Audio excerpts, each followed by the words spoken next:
Hi hello everyone, welcome to my channel. Jain friends, మనకు staff selection commission నుంచి సరికొత్త notification రావడం జరిగింది. 25 బ్యాచ్ అండి, 2025 బ్యాచ్ ఇది. సో ఈ నోటిఫికేషన్ ఆన్లైన్ అప్లికేషన్ 24లోనే చేస్తున్నారు, కానీ ఈ బ్యాచ్ వచ్చేసి ఏంటంటే 25 కిందికి వెళ్తుంది. సో ఎందుకంటే ఎగ్జామ్ వగేరా కండక్ట్ సెలక్షన్ వగేరా అంతా 25లో జరిగిపోతుంది, కాబట్టి ఈ బ్యాచ్ అంతా 2025 కిందికి వెళ్ళిపోతుంది. ఆల్రెడీ 24ది ఒకటి బ్యాచ్ కంప్లీట్ అవ్వడానికి దగ్గరలో ఉంది కాబట్టి సో ఇది 25 అండి. సో ఎవ్రీ ఇయర్ మనకు ఎస్ఎస్సిలో నోటిఫికేషన్ అనేది కంపల్సరీ రావడం జరుగుతుందండి, అది స్టాఫ్ సెలక్షన్ కమిషన్లో. సో పారామిలిటరీ ఫోర్సెస్ సంబంధించింది SSC GD constable every year రావడం జరుగుతుంది. ఎవరైతే కాంపిటేటివ్ ఎగ్జామ్ కోసం ప్రిపేర్ అవుతున్నారో వాళ్ళు తప్పకుండా మంచి అవకాశం ఇవ్వడం జరిగింది. తప్పకుండా జాబ్ కొట్టుకోవడానికి అవకాశం ఉంది. సో స్టేట్లో కానీ ఇట్లో కానీ రాకపోతే బాధపడాల్సిన ఏం లేదు. సెంట్రల్లో అయితే మనకు ఎవ్రీ ఇయర్ నోటిఫికేషన్ రావడం జరుగుతుంది. సో ఈ అవకాశాన్ని మిస్ చేసుకోకండి. దీంట్లో చాలా వేకెన్సీస్ ఉన్నాయి. సో వేకెన్సీస్ మన అప్లికేషన్ ప్రాసెస్ విషయానికి వెళ్దాం. సో నోటిఫికేషన్ డీటెయిల్స్ చూద్దామండి. ఆన్లైన్ అప్లికేషన్ వచ్చేసి 5/9/2024 అండి టు 14/10/2024 అండి. So already online application start అయిపోయింది. నోటిఫికేషన్ అప్డేట్ కూడా మనకు అదే రోజు రావడం జరిగింది, ఆన్లైన్ కూడా అదే రోజు స్టార్ట్ అవ్వడం జరిగింది. సో దయచేసి మిస్ చేసుకోకండి, స్టార్టింగ్లోనే ఆన్లైన్ అప్లికేషన్ చేసుకుంటే మంచిదండి. లాస్ట్ మూమెంట్లో సర్వర్ ప్రాబ్లం వచ్చే అవకాశాలు ఉంటాయి.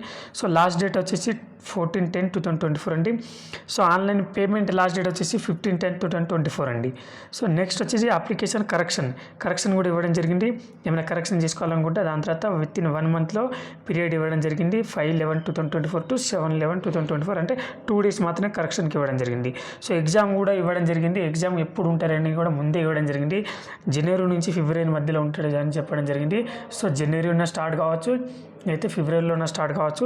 సో దయచేసి ఈ టైం టేబుల్ అనేది మిస్ కాకండి. దయచేసి దీని ప్రకారం మనము ఇప్పటి నుంచే ప్రిపరేషన్ స్టార్ట్ చేయండి.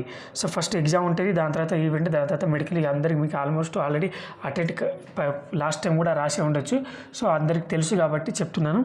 సో దీంట్లో విషయానికి వస్తే మనకు ఏమేమి పోస్టులు ఇవ్వడం జరిగిందంటే ఎస్ఎస్సిలో ఒకటి బిఎస్ఎఫ్ అండి, border security force, CISF central reserve police force, CRPF central reserve force, CISF central industrial security force, మళ్ళీ వచ్చేసి ఎస్ఎస్బి అండి, మళ్ళీ ఐటీబీపీ, ఎస్ఎస్ఎఫ్, ఎన్సిబి అని నార్కోటిక్ కంట్రోల్ బ్యూరో అని కొత్తగా యాడ్ చేసి దీంట్లో, మళ్ళీ సిబి అండి, ఏఆర్ అండి, అస్సాం రైఫిల్.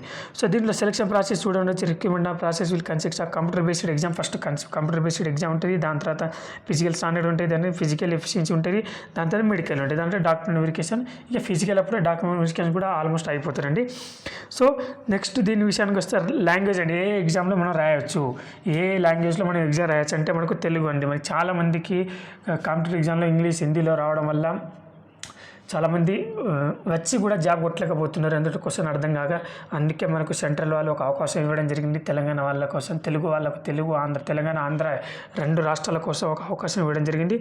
తెలుగులో కూడా మేము ఎగ్జామ్ పెడతామని, అంటే ఎవరి లాంగ్వేజ్లో వాళ్ళ లాంగ్వేజ్లోనే ఎగ్జామ్ ఉంటారని చెప్పేసి అందరికీ ఇది అన్ని రాష్ట్రాలకు అవకాశం ఇవ్వడం జరిగింది. సో ఇది చాలా మంచి అవకాశం, మిస్ చేసుకోకండి.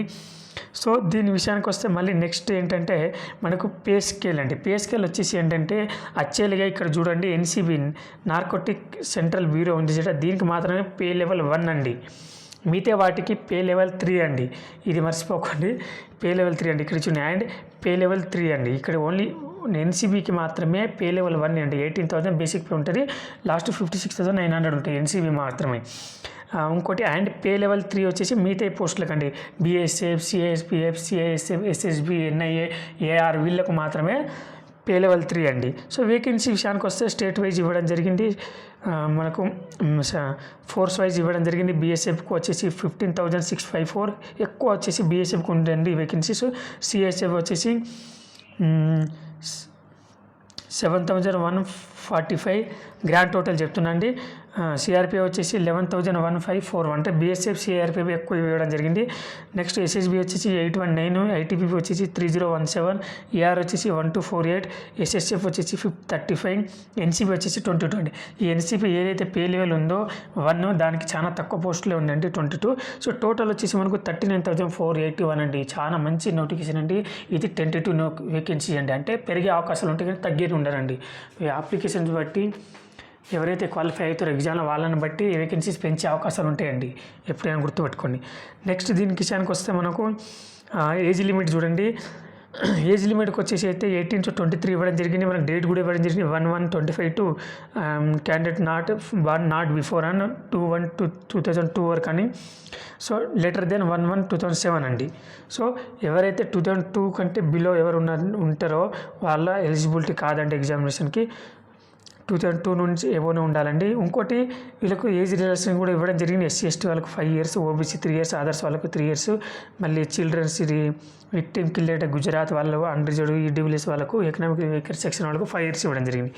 సో ఇంకా దీని సెలక్షన్కి వెళ్తే, సో ఎవరైతే నా ఛానల్ ఫస్ట్ టైం చూస్తున్నారో వాళ్ళు దయచేసి లైక్, షేర్, సబ్స్క్రైబ్ చేసుకోండి. ఎందుకంటే నేను కూడా SSC ద్వారానే రావడం జరిగింది కానిస్టేబుల్. నేను CRPFలో నా 2018 బ్యాచ్ అప్పుడు మాకు ఎగ్జామ్ జరిగింది. కరోనా వల్ల మాకు 2 years లాస్ చేసి 2 years గ్యాప్ ఇవ్వడం జరిగింది. దాని తర్వాత మేము 2021లో జాయిన్ కావడం జరిగింది. సో ఎడ్యుకేషన్ క్యాలిక్యులేషన్ విషయానికి వస్తే 10th క్లాస్ అండి. జస్ట్ 10th క్లాస్ పాస్ అయి ఉంటే చాలండి.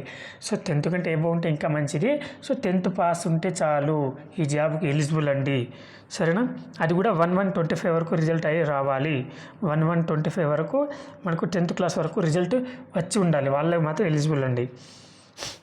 సో ఇప్పుడు లేటెస్ట్గా పాస్ అయిన వాళ్ళకు కూడా ఛాన్స్ ఉంటాయి. దీంట్లో ఒకటి NCC సర్టిఫికేట్ హోల్డర్ వాళ్ళకు ఇవ్వడం జరిగింది. NCC C సర్టిఫికేట్ అయితే 5% మార్క్స్ కలుస్తారండి. NCC B సర్టిఫికేట్ అయితే 3%, NCC A సర్టిఫికేట్ అయితే 2% మార్క్స్ కలిసే అవకాశం ఉంది ఎగ్జామినేషన్లో. అప్లై చేసేటప్పుడే మనకు NCC ఉందా లేదా పెట్టాలండి. ఏదైతే ఈ బెనిఫిట్స్ అనేది ఎక్స్ సర్వీస్ మ్యాన్ మనకు నాట్ అవైలబుల్ అని ఇవ్వడం జరిగింది. So apply.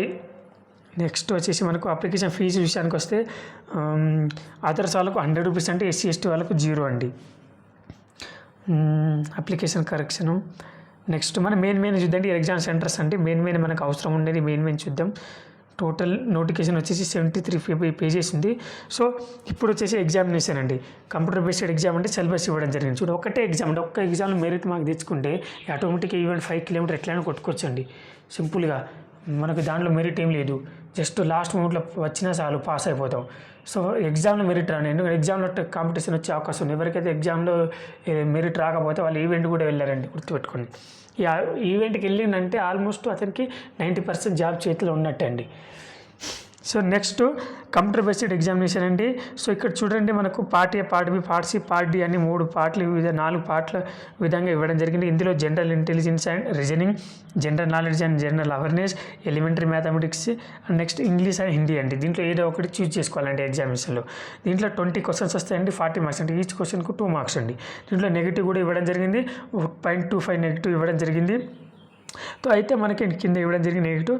ఎగ్జామినేషన్కి లాంగ్వేజ్ కూడా ఇవ్వడం జరిగింది. ఈ లాంగ్వేజ్లో మనకు ఎగ్జామ్ ఉంటుందని చెప్పడం జరిగింది. ఎప్పుడైతే అప్లై చేస్తామో అప్పుడే మనం ఆడ తెలుగు, హిందీ, ఇంగ్లీష్ ఏ లాంగ్వేజ్ ఎగ్జామినేషన్ కావాలో ఆ లాంగ్వేజ్ మనం క్లిక్ చేయాలండి. క్లిక్ చేయగానే ఆటోమేటిక్గా తర్వాత ఎగ్జామ్ సెంటర్లో ఎగ్జామ్ పేపర్ కూడా మనకు అదే లాంగ్వేజ్లో వచ్చేస్తారండి. సో ఇంకోటి ఏంటంటే 0.25 అంటే 4 questions రాంగ్ అయితే ఒక్క ఆన్సర్ పోతారండి. 4 questions రాంగ్ అయితే ఒక్క ఆన్సర్ మనకి వెళ్ళిపోతే 1/4 అండి. సో దయచేసి ఈ నోటిఫికేషన్ మిస్ చేసుకోకండి. నేనైతే ఇది చాలా మంచి నోటిఫికేషన్ అని అనుకుంటున్నాను. సో సెలక్షన్ ప్రాసెస్కి వచ్చేయండి. మళ్ళీ ఫస్ట్ మనకు ఎగ్జామ్ అండి, దాని తర్వాత ఫిజికల్ ఎఫిషియన్సీ టెస్ట్ అండి, ఫిజికల్ స్టాండర్డ్ అండి.